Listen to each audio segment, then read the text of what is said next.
mag-way driving? Tama ba yun? Ikaw, tatanungin kita. Nasa batas yan. Kung tatulog, bakit pinag-arisay siya? Dumaan ka ba sa legal? I'm so late. Surplus. Gusto ko brand new. Mahal yan. Mana, kung inaano mo yun sa kasa, alam mo, tingin mo, ikaw bumili ha? Ay, syempre mga Ikaw bumili?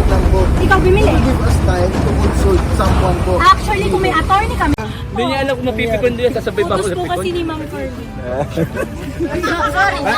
Wala, Sorry na. wala script eh, utos lang eh. Grabe po ito. Napakagaling po umiyak. Tsaka napakagaling niyo po. Hey, palakpakan! Yay! Successful prank!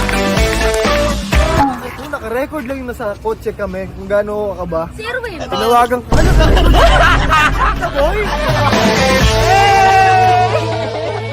Tinawagan ko pa yung attorney na. Oh, tama. Walang insurance yan. Grabe si Airpat oh. Nakapogi. Ang pogi.